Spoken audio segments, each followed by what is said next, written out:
Hey there, Brandon here from ThirstGym.com, and today we're talking about an exercise called the Anchored Hip Flexor Drop. All right, for this exercise, what you're gonna need is ideally like a heavy kettlebell that you can put your foot in. You could probably hook up a dumbbell or something, but kettlebell works ideally. And then I've got just a traditional bench here. Again, you could use something else similar to this, a plyo box or something like that, but the bench works well for me in the way that I like to have this set up. And what we're gonna do is we're gonna put our foot in the actual handle aspect of the kettlebell, and then I'm gonna sit perpendicular to the actual bench. So I don't want to sit this way. And it's going to give me a bigger range of motion when I go to the exercise. And then from here, I'm going to sit towards the middle part of the bench. I want to make sure I'm not super far back because I don't want to fall off. And I want my knee slightly bent around a 90 to 90 degree angle. The leg that's not in the kettlebell is then going to just be up around that area. And what I'm going to do, since it's a hip flexor drop, is I'm just going to drop my body down as far as I can, controlling it here. This knee's coming up, arms across to mimic sprint mechanics, and then I'm going to pull myself up into that position, arm coming across.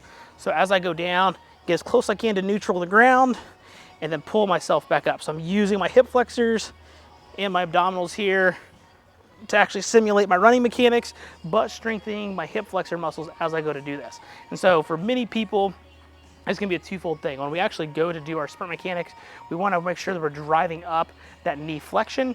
And so this can strengthen those hip flexors from that perspective, but we can also eccentrically load them, really building the resilience of them. And if you happen to be somebody that's got tight hip flexors or dealing with some anterior pelvic tilt stuff or some hip instability stuff, this can let you actually strengthen those hip flexors eccentrically nice and long and then build into this exercise. So, if you can't do the full drop and pull yourself back up, the nice thing is, since you're on the bench as you're going to do the exercise, you're just going to lower and then use your hands here on the bench to actually help assist you back up, giving you a way to build into the exercise as well. You can also just do much longer eccentrics, so you can really control and overload that eccentric aspect, where again, you're just going to control down as slow as you possibly can, get as long as you possibly can, and then you can use this to help you return back to the start position. So this is an exercise I like to use for many of my sprinters and track and field based athletes to strengthen those hip flexors.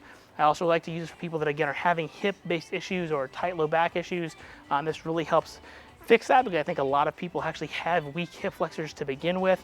They just don't know it until they actually are starting to deal with some kind of low back problem. So I like to do this usually as a filler based exercise or as a warm up before we get into like squats or deadlifts.